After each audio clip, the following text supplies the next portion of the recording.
If Japan is in your algorithm, you've probably seen these articles about Ginzan Onsen, and I'm currently on my trip to Ginzan Onsen, and it's not exactly how I thought it would be. I am at Ginzan Onsen right now, and okay, this is totally my fault. Oh, I guess people don't want to walk in the background. Okay, what was I saying? I forgot. This is like the reality of traveling to an extremely over-tourism spot in Japan. Yeah, so I was supposed to vlog this as a solo trip. It's meant to be how to go on a solo trip as a beginner, because I ended up going on a tour with Klook, which I booked and ended up doing a collaboration with them. So I'm really happy that I had the opportunity to go to this, but over tourism. Wow, what a word. Because I knew it was facing over tourism, I just didn't know it was to this extent. And no, this isn't going to be like a long essay about over tourism and how it's problematic and how we're going to fix it, because I also don't know the answer. I'm also a part of the problem because I am the tourist. But what happened was I basically spent the whole day in the bus. And yes, I knew that was going to happen because I could have taken a Shinkansen. I chose to do a tour that was on a bus straight from Tokyo. And then we went to some rest stops. And then we went to a winery for a little bit. And then we went to Ginzan Onsen. It was, again, this is also my fault for not doing enough research, but it's actually a little onsen town where there's just like one street. Oh, P.S. if you don't know Ginzan Onsen, it is a very famous onsen town that is rumored to be one of the towns that inspired the famous town Spirited Away. I'm not sure if it's confirmed. It's up to debate because there is a place in Taiwan, I think Jiufeng town, that is also very reminiscent of Spirited Away. But anyways, so that's why Ginzan Onsen is really famous, and it's been on my bucket list for many years as well. In my version of a bucket list is like, it's so far removed because I never thought that I could travel like this in Japan, and if I did, I didn't know how to get there. It's so far from Tokyo, right? Previously, when I did my solo trips, I've done like 2 so far. I did them like low on a budget when I was a student. Okay, so I did all the research, I found all the public transport places, I knew exactly what time every bus was going to be, so I would be able to make it on time. It was very DIY, and at the moment I have a full-time job. I'm trying to juggle social media. I don't really have the time to be doing that. So taking this tour was the perfect opportunity to finally go to Ginzan Onsen, to find a way to get there that wasn't complicated, and 3, give myself a little break. I didn't have to think about it at all. Just go on the bus and enjoy the ride. Now that I'm back in the hotel, I had an amazing dinner and I got to use the onsen at the hotel, but I feel a lot better now. I booked this trip before they started the mandate. I think they're trying to lower the tourism so that if you're going there, you have to ride up to a certain point, and then there is a shuttle bus from this point that goes to the Ginzan Onsen part. So that way they're monitoring how many people are getting there and it's not too crowded. So when I went there, it wasn't like so crowded, but it was crowded to the point that I can't go into any of the day baths because they're closed, or like they have too many people already. There's some cafes and restaurants, but there's such a long line. So all of that I had time to do was visit the little stores. But when I went to the store, I'm like, okay, this is just like Japanese omiyage. I would rather be outside and experience this than be in the stores. So yeah, all I did was take photos, which is fine with me. I am a content creator. I love taking photos, but I was by myself. And so I feel like if I was a normal person that isn't there to take photos, it would have been disappointing. You know, I spent the whole day in a bus.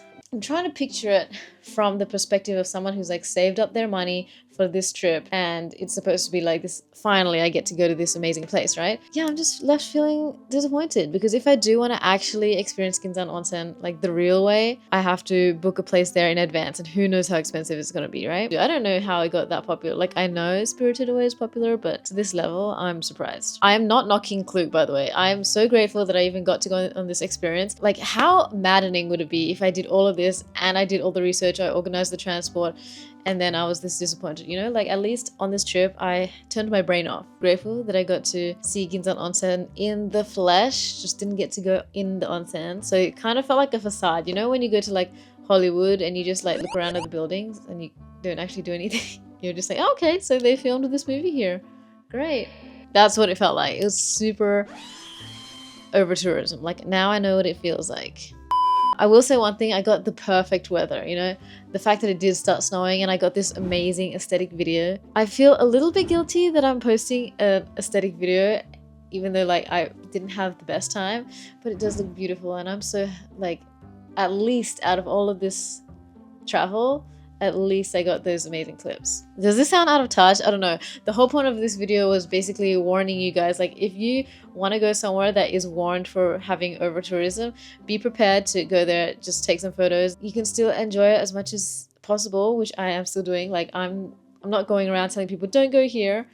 Going around telling people if you do come here, please manage your expectations. And yeah, I feel like I would much prefer, this isn't a I like China more than Japan, but back when I was living in China for 6 months, I had zero knowledge of Chinese travel. And so every time I traveled somewhere in China, it was so out of this world, okay? Because my expectations were here, and then what actually happened was here. Whereas in Japan, you see it all over social media. My expectations are here, and then what I actually get is like, it's still cool, but I wanted to go in the onsen, didn't get to, got the good weather. I only had an hour at the actual town, okay? And waiting for the shuttle bus was like 40 minutes to get there, 40 minutes on the way back. So it was a real struggle to get there. Mind you, this is just the shuttle bus, not even including the bus to get there. Well, from Tokyo, it is very far. So this is just spoken from a person who traveled all day for that. So if you still do want to go to Ginzan Onsen, there is definitely an easy way to go there, which is by a tour.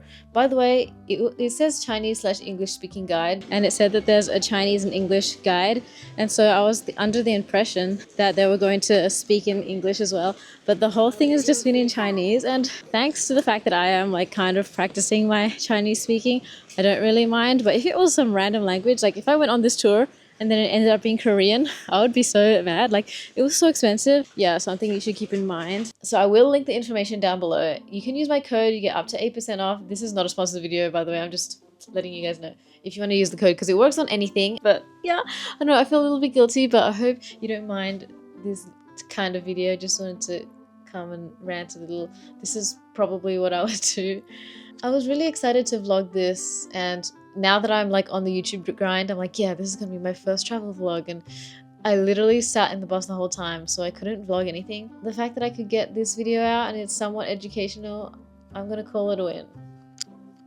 Alright, if you watched till the end, thank you for joining me. I hope that I can go to more travel spots and find more places that I can recommend. Yeah, I don't recommend Ginzan Onsen. It is still beautiful, but I would say if you like taking photos and you want to go there for the photos, it's worth it. But I would not take my grandma there, you know what I mean? I wouldn't take my mom there either. I did get some omiyage, and this juice is the only thing that's making me happy right now. So yeah, cheers to this, and I will be on my phone editing the next video. So thanks again. Follow me on Instagram if you want to see the photos that I took, and I'll see you in the next video. Bye bye. So good.